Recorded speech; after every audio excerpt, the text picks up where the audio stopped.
Paxta o'simligi gulini tashlaydi va ko'saklarini tashlaydi. Ko'saklar puch bo'ladi. Bularni hammasini bartaraf etadi, to'xtatadi, yo'qotadi. Va har bir paxta o'simligining ko'sagiga 2 grammdan 8 grammgacha ves qo'shib beradi. Bu degani 1 gektar paxtada 20 sentnerdan 40 sentnergacha hosildorlikni oshirib beradi. Bioenergiya mahsulotimizning, biopreparatimizning tarkibiy qismi, masalan, hamma mikroelementlar, mineral o'g'itlar, vitaminlar, oqsillardan iborat organik modda. Tarkibiy qismida kimyoviy modda yo'q. O'simliklarga umuman zarari yo'q, faqat foydasi bor. Bu masalan azot,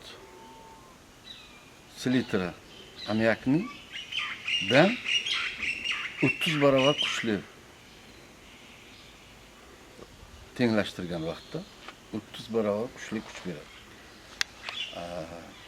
Boshqa mineral o'g'itlardan 10 barobar, 15 barobar farq qiladi, kuchli hisoblanadi.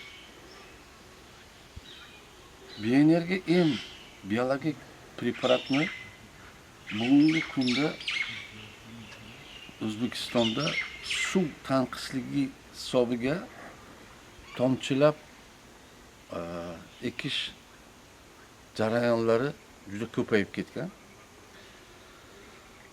Paxtaga tomchilab ekishga qo'shib berilsa agar, umuman paxtaga zamburug'li bakterial kasalliklar, hasharotlar yaqinlashmaydi.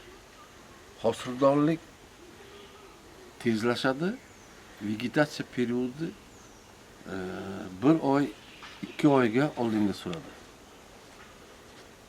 Bu preparatsiz bugun o'simliklar dunyosida tasavvur qilish juda qiyin. Keyingi holatdagi haligi tomchilab sug'orishda buning samarasi shuki, har bir g'o'zani tagiga mahsulotimiz tomirni tagiga tushadi. Tomirni tagiga tushgan mahsulot bu to'g'ridan to'g'ri paxta o'simligining tanasiga suriladi. Bioenergiya preparati bu hali yerdagi erimaydigan mikroelementlar, mineral o'g'itlar, hattoki o'sha SSR davridagi qolgan mineral o'g'itlar erimaydigan elementlarni eritib beradi. Organik holatga aylantirib beradi. Hosildorlikni o'ta samarali tezlashtiradi. Paxtani har bir ko'sagiga ves qo'shadi. Sifat darajasini oliy darajada olib chiqadi. Shuning uchun paxta o'simligiga buni tavsiya qilamiz. Ishlatishingizni.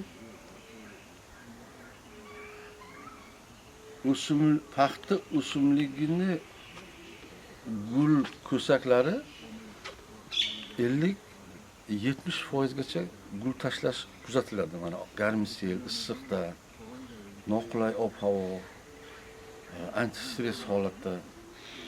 Shuning uchun